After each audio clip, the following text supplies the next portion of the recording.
So, hello everyone, welcome back to the channel. Today I'm going to do a little walk around my brand new 2023 Ariel Atom 4 with a 2-liter turbocharged engine from the Honda Civic Type R. And I will walk you through the entire options list and explain why I chose some options, which I did, which I didn't, and why.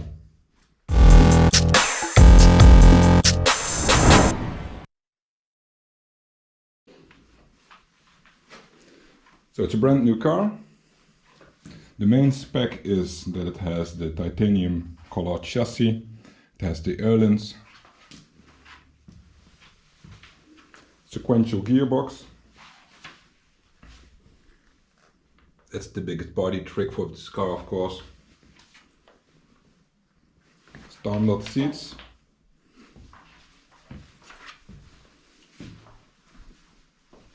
Standard exhaust. I've got the forged wheels with the big brakes. AP performance. We've got some new colors on the car for people who have already seen the car. The new paint is Viper Striker Orange. It looks kinda red on camera. In real life it does too. It's a layered paint.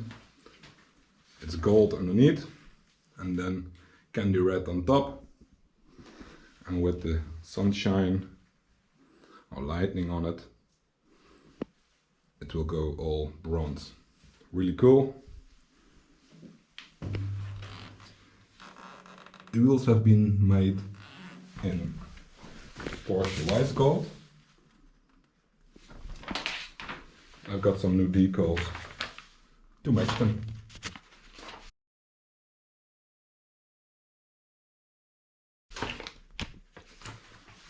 So, let's go through the options list. The base car, I cannot show you, it's too small, but the base car is 47,500 pounds including VAT. All prices are including VAT. I've got the 350 brake horsepower upgrade.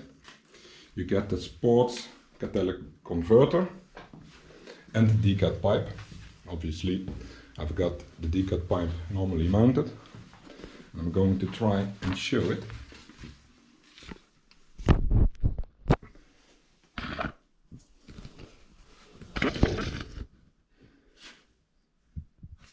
It's this pipe. Normally there's a very big bulky catalytic converter behind the engine. You cannot reach it, so it's a good idea to have that swapped out for a decat pipe straight from the factory. And I have the baffled sump. You have the oil in place on track. That's a 600 pounds option. The lightweight flywheel, that's obligatory with a sequential gearbox. It's 1,554 pounds. You can opt it when you don't select the sequential gearbox, but it's not really necessary. With the sequential gearbox you cannot choose without. Then I've chosen the 6-speed sequential gearbox, pedal operated pneumatic shift. So that's in here.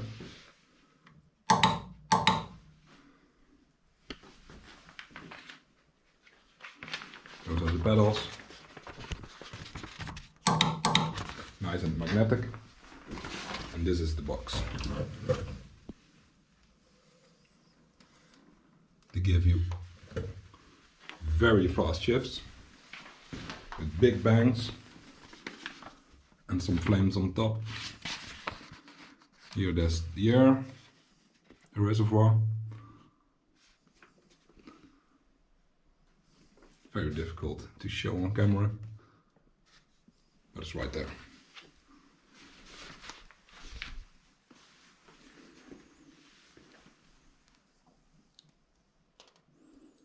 I have the adjustable traction control with launch control.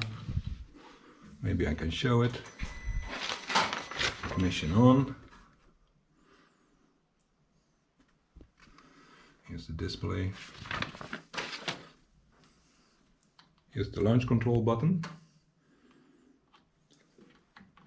And traction control. You can see it right there. 7 stages. It's a motorsport launch of traction control. That's really cool and works perfectly on track and on the street. Doesn't cut the ignition harsh, but it will take out some power, but it will let you slide anyway. That option is, let me see, 2,100 pounds, and for 600 pounds I have the boost control with 3 stages. You can see right there.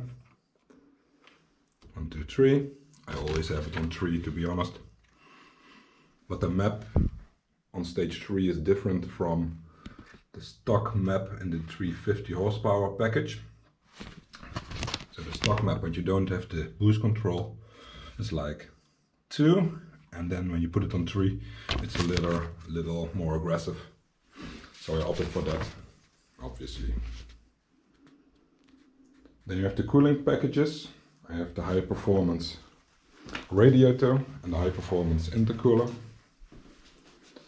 The radiator is in the front,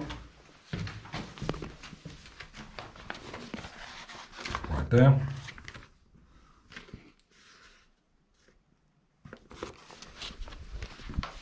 And the bigger intercooler is right here.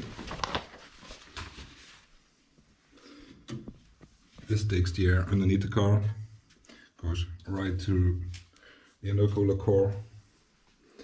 Air gets cooled. Lots of power, very cool. High performance radiator is 1,800 pounds, and the bigger intercooler is 1,434 pounds.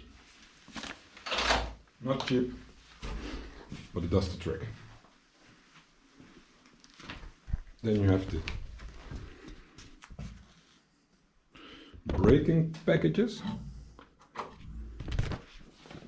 I opted for the AP Racing brakes, but I didn't opt for the floating discs. I figured I can always change later when I have to replace the discs. And on my old car, the 3.5 Ariel Atom, I had single piece discs from Alcon, and they were perfect. They are similar sized, and I do have to say they brake perfectly. Only I changed the brake pads to Paget RS14s, and nice little feature. It's not really an option, but they do it from the factory. You have the pods in here, and the calipers, and I have springs behind the pods. You can select which strength you want, which keeps the pads to the discs, and you always have your braking performance when you need it. I also have the adjustable, what do they call it? Cockpit adjustable remote brake bias. 270 euros. Oh, the brakes were pounds, sorry. The brakes were 3,800 pounds. And I have the black stainless steel brake lines for 300 pounds. You can see them right there. I like them in black. And that's an optional extra. You could have opted for even better brakes, the floating discs, but you could also choose carbon ceramics. Those are a little bit more expensive, 10,000 pounds. The dampers. I have the Ohlins. It's the most expensive option damper wise. It's the TTX 3-way adjustable. I'm very curious what they mean with 3-way, because I only count 2. Maybe they count this as well, but normally you would call that 2-way. That's on 6,000 pounds option. Of course, they are at the back as well.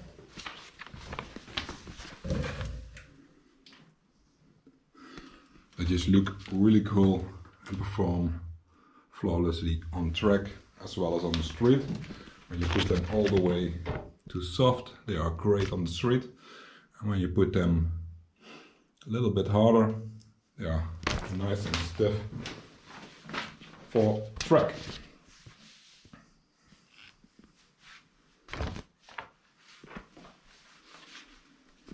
The only thing I didn't opt for are needle bearings. Yeah, it's difficult to show, but this pivots on this tube, and that tube is a solid copper bushing with no needle bearings. If I would have known the optional extra was a bearing or no bearing at all, I would always have chosen the race grade bearing, but no one told me it would be a copper bush like on the old car. I thought they upgraded it on all cars to bearings, and you could opt for the more expensive bearings, but it's not the case. Just a copper bushing works perfectly, but now I have to service this. I have to take it off, put some new grease on it and put it back together. That's not necessary when you have the needle bearings. Right.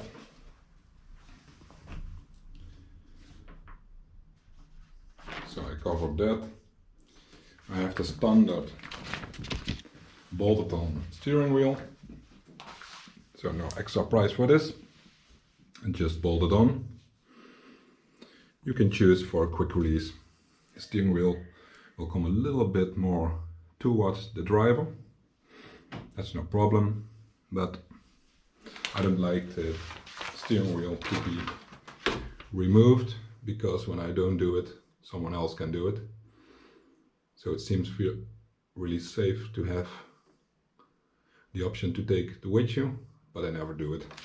And then it's only a risk. What else do we have? We have the towing height kits. Those are 100 pounds each.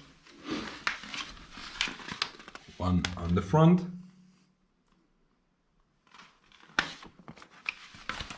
One on the back. Right there.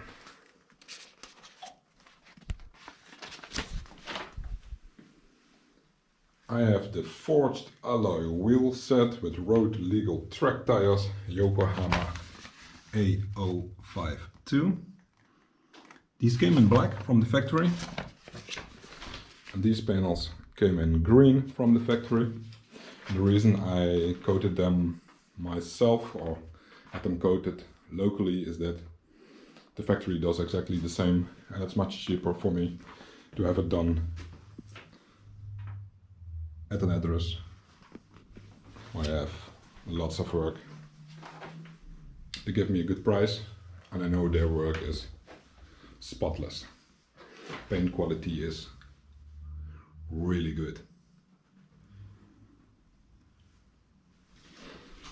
Also on the wheels, nice about this is it's not just wet paint, it's a base coat of powder coat.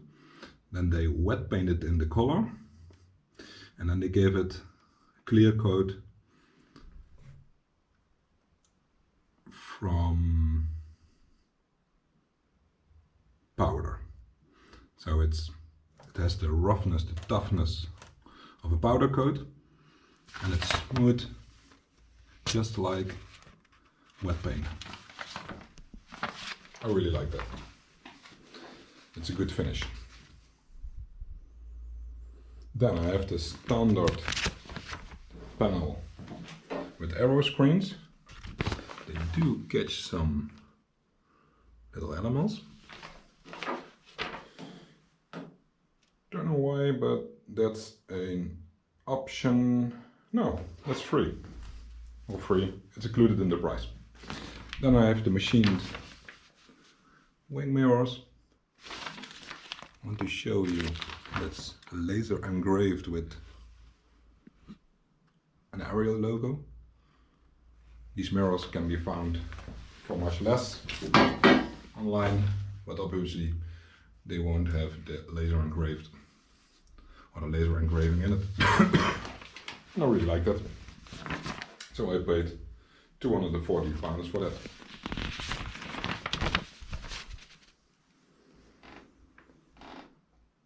Then I have a high level brake light. If you want to have a license plate on it. Where is it? I thought I had one, but maybe I don't. I do think I paid for it. And I thought it was necessary to get the Dutch license plate on it, but I cannot find it. I must be crazy. I was very sure I would be pointing at it right here, but it's not there. So, okay, I don't have a third braking light, but it was £300. Gonna have to see what happened there. Then I have a 12 volt feed to have some power in the car for £85. It's right there. I'm not sure if you can see it. It's right here. You can put USB-C and use normal USB in it if you want to charge something. I also have a lead cable, also an optional extra, so you can charge a GoPro. There's a power point behind the seat in every car, but you have to get it connected with the right plug. I have that made by Corton Miller in the UK. Great adders for aftermarket parts for Ariel Atom. Thank you, Ben. And I have for £252, I have the quad lock system with the wireless charging. How luxurious in an Ariel Atom. So I can navigate and the phone won't die on me. I have to say it doesn't work very well, but the factory told me they will sort it out, so they probably will. No doubts about that. Then I have the reversing camera. I'm gonna try if I can show it. It's really cool actually. It's right there. For some reason it stays pretty clean. Maybe because I clean the car very much. Let me put the ignition on. Don't think I can put it in reverse right now, but no, of course that doesn't work. But this screen will become the reversing camera. Let me show you.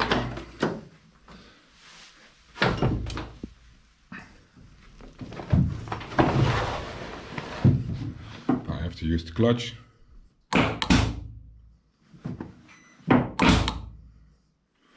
There you have it. My broom. Now put it in neutral.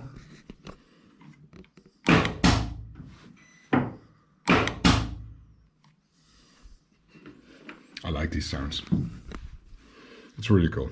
But the engine has to run to put it in actual gears because the two are not aligned properly. Let's shut it off. Then, what else do we have?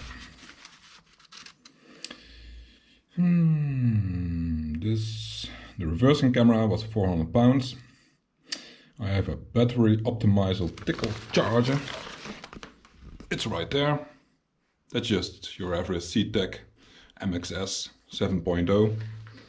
The good thing is that it's plumbed in. I'm gonna show you.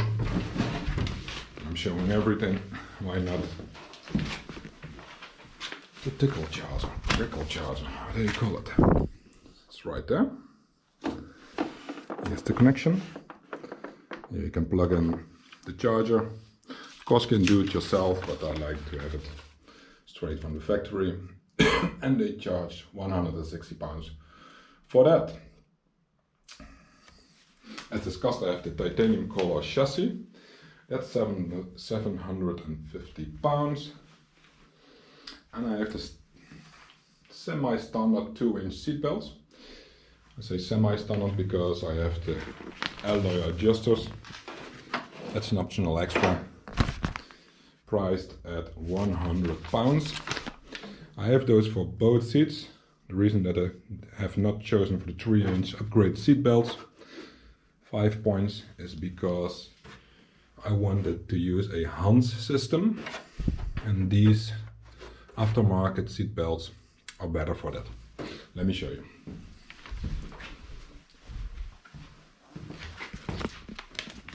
These are 2-inch on the top, and they go to 3-inch. Don't ask me why, but it feels nice and secure. Then we have the straps and the scratch strap, with 2 straps actually. The good thing in an Ariel Atom from this set, which is not on the other sets you get from the factory, the adjuster is inside your hand reach. Also, you can adjust the seat belt right here on the buckle. Normally you have to adjust them with this thing, and when you sit it will be there and you cannot adjust it. I can adjust it in the seat because I have this extra adjuster right there. And it's very nice when you put on a jacket and you have to get a little more room. You don't have to get out of the car. You can just adjust it and go right on track. What else do we have?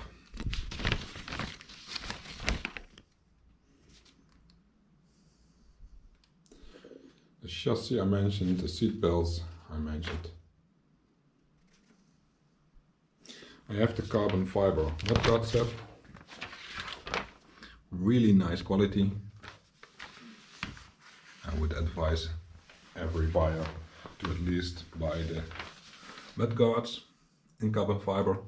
They're rock solid and they don't have the problem like the painted ones. Those will crack, the paint will crack. This one, carbon fiber ones, don't do that. And I have, the mudguards are 1,154 pounds, and for 270 pounds you get this piece in carbon fiber as well.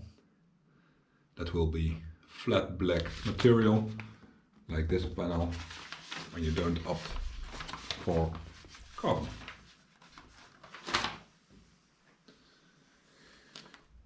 And then we have a front number plate bracket. As in the Netherlands, it's obligated to have a front number plate. Ideally a little bit bigger than what I have, but let's see what happens. And I've paid for some, the bracket is 300 pounds, and I paid 600 pounds for IVA in the UK, and of course to get it on Dutch license plates there are lots of taxes and other stuff to pay, but that's not when you are a UK customer. So what did I not choose from the options list? The main things are the wings, rear wing, front wing. I really like the look of them. but they are pretty expensive and I was out of budget. It's not a cheap car as it is. It's over £90,000, excluding special paint, the wheels, the harnesses, and of course all the taxes to get it registered in the Netherlands, which is pretty hefty. And I was out of budget. That's the main reason. And the other reason is that I really didn't like them on my previous car. To put them on the trailer, you will always scrape the front, but those are just excuses, because when I had the budget I would have bought them for sure. I don't have the side panels, which I had on my old car, on the 3.5. It is just possible to put them on. They become a lot more expensive, that's one reason, but I don't really need them in this car. Until like 8 or 10 degrees, it's perfectly fine how it is. The arrow screen works very well on this car. I have a saw back, but not in this car, so it works fine for me. I didn't choose the full windscreen. I had it on my old car, but I didn't really use it a lot. Still looks the same. Right there. Difficult to show on the picture. I didn't opt for the sports exhaust. There's a good reason for that. I want to use it on track as well, and because I have the 350 horsepower upgrade, I do not have a catalytic converter, so it's straight piped. The only thing dampening the sound is the last pipe, the back box. When you do the sports exhaust, you get a single exhaust instead of double, and it's just a straight through pipe, so it will make a lot of noise. With the sequential box we get flames with a double exhaust as well, big bangs and a lot of noise, so good choice right there. Wouldn't do that any different if I could do it all over again. The only thing I would have done differently when I do it again are the needle bearings. I would certainly have chosen that. It's not an expensive option. Someone should have told me they are just solid bushings now. Because on the 3.5 they were bearings as standard, and on the 2 I also had a Ariel Atom 2. They were these copper bushings. I hated them on that car. I hate them in this car as well. They will get squeaky and you have to grease them. Well, there you have it. I'm really happy. This is my first new to me, or not new to me, my first custom built car, especially for me. Normally I have to say this is the new to me car, but this is new to me, but new to the world, because it's brand new. I've driven it for 1 season now, 4,500 kilometers. It has had 2 services and will get back to the UK next year, or this year actually, for the factory to service it. There's some minor things. It's performed flawlessly. I really like the car and its quality, and I can say that everyone who really thinks this is something for him, don't have any doubts. It's rock solid. I think it's the cheapest car to own and drive on the track in existence. To buy, it's not really cheap. It's not really expensive also, because I've owned the BEC Mono. It's much more expensive, like 2 or 3 times the price. A Donkervoort F22 is like 3 or 4 times the price. So it's not a low amount of money when you buy it and spec it like this, but it's good value anyway.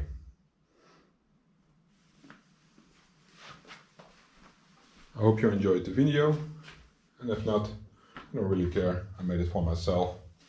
When I sell the car at some point, I really want to look back at this and see all the details. I love this car. It's by far the best car I've had ever. It's my third Ariel Atom. It's just awesome. It's perfect. It does everything it has to do and much more. Here also you can see the black brake lines. Pedal box. Great car. Thank you for watching. See you in the next video.